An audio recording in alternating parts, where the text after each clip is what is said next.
We live in a world obsessed with speed, fast results, instant rewards, rapid transformation. But the truth, the timeless truth, is that anything truly meaningful takes time. And not just time, but struggle. The kind of struggle that tests your patience, your resolve, and your identity. Yet modern psychology and ancient philosophy agree. Struggle is not a detour, it's the path.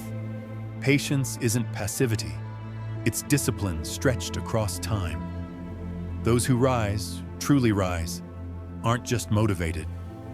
They are patient warriors who embrace discomfort, wait with wisdom, and push forward despite the odds. In this script, we'll explore 5 core ideas. Why struggle is essential for real growth. The psychology of patience and identity. Stoicism's method of turning pain into preparation.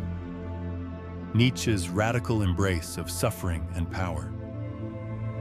Practical strategies to develop enduring patience and reach your goals. 1. Why struggle is essential. Modern psychology has a term called desirable difficulties. Research by Bjork and Bjork shows that tasks which are mentally challenging actually produce stronger learning and memory. When something is too easy, you coast.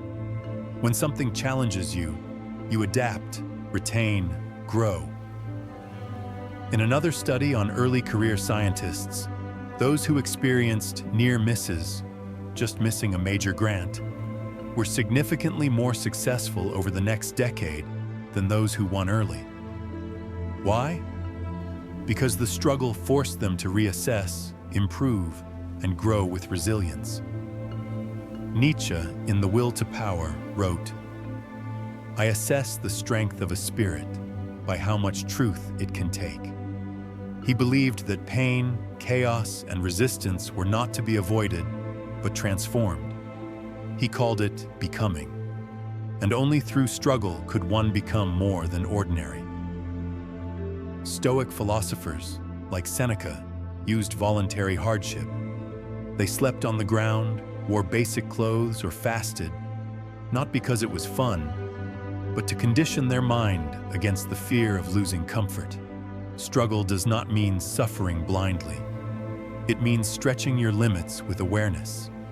When you feel resistance, it means you're at the edge of growth.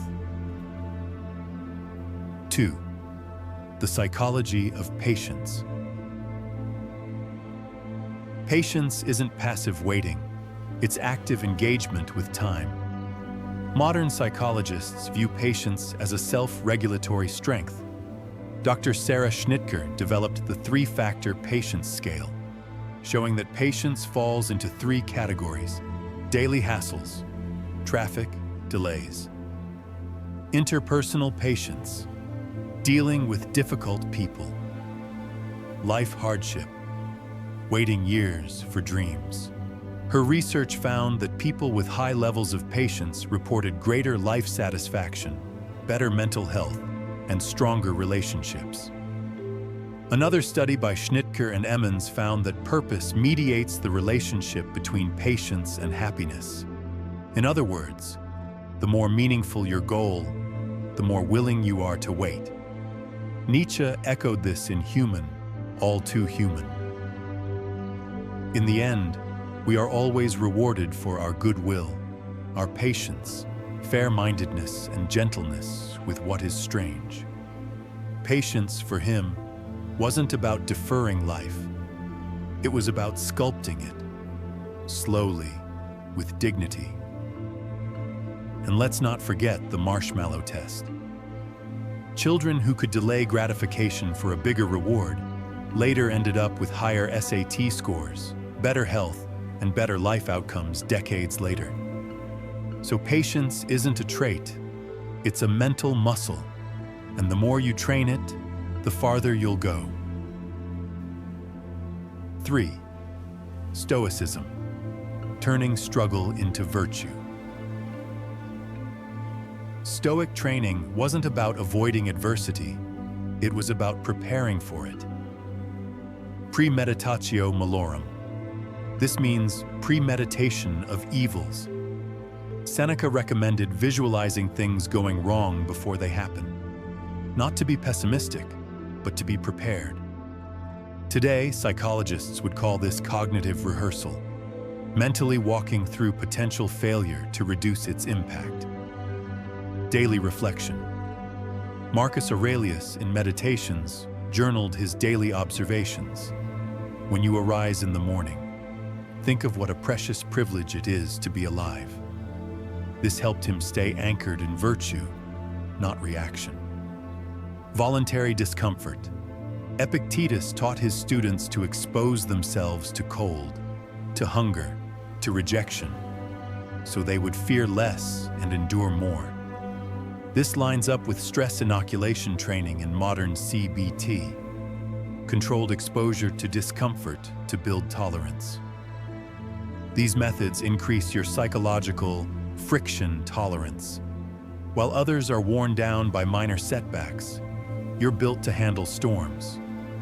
And as Donald Robertson writes in Stoicism and the Art of Happiness, practicing Stoicism leads to lower levels of depression, anxiety, and anger, and higher levels of calm and control. 4. Nietzsche. Suffering, strength, and becoming. Friedrich Nietzsche didn't believe in comfort as a virtue. He saw it as stagnation. For him, suffering was sacred, if it was used. To live is to suffer. To survive is to find meaning in the suffering. This was more than a quote. It was a method. He believed in the will to power. The idea that life is not about avoiding difficulty, but transforming it into greatness.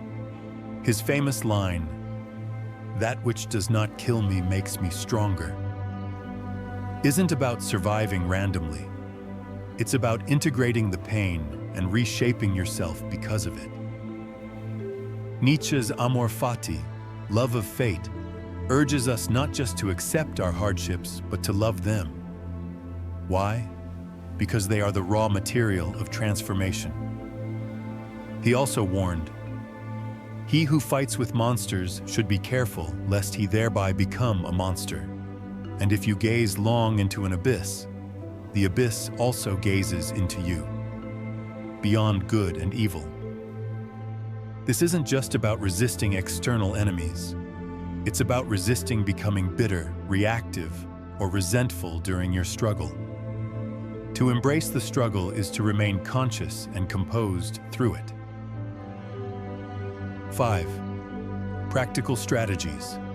Building patience and endurance. Let's put this into action. Here are practical steps to build the mental architecture of someone who endures struggle and reaches the finish line. 1. Clarify your long game. What are you willing to wait years for? Career change, mastery, physical transformation, healing. These are not quick fixes. Write a 3-5-year vision. That's your mountain. 2. Design micro-habits. Break the goal into daily inputs. Don't focus on the result. Focus on who you're becoming. James Clear calls this identity-based habits. Every small win says, "I'm becoming this type of person." Example, long game. Become a best-selling author. Daily habit. Write 500 words every day, no matter what. 3. Train discomfort on purpose. Every week, choose one discomfort. Cold shower, difficult conversation, learning a hard skill, running without music. These voluntary frictions increase your tolerance to struggle, so real life doesn't break you. 4. Measure the middle. Track consistency, not just results. Did you show up today? Did you keep your routine? Patience comes from seeing progress over perfection. 5. Reframe failure. When something goes wrong, write this. What happened? What did I learn? How can I apply this? You've just turned failure into feedback. 6. Meditate on time. Once a week, reflect. Where did I rush? Where was I patient? What changed because of that? You'll learn that your most powerful moments came after waiting, not before. The struggle isn't the price you pay, it's the path you walk. The wait isn't punishment, it's preparation. If you can accept this, if you can embrace this, then time becomes your ally, not your enemy. Patience isn't about delay, it's about depth. It's knowing that what's real takes time. That greatness, clarity, love, mastery, they arrive only when you've endured enough to receive them. Nietzsche, the Stoics, the psychologists, they all converge on this. Pain is not the problem. Your relationship to it is. Shift the frame, and you shift your life. So next time you feel stuck, slow, unrecognized, or left behind, smile. That's your edge sharpening. That's your roots growing. That's your becoming. This is Reframe Matrix. You didn't find this channel. This channel found you. If this moved you, drop a comment. I'm embracing the struggle. Like, subscribe, and share this with someone quietly climbing, brick by brick, day by day.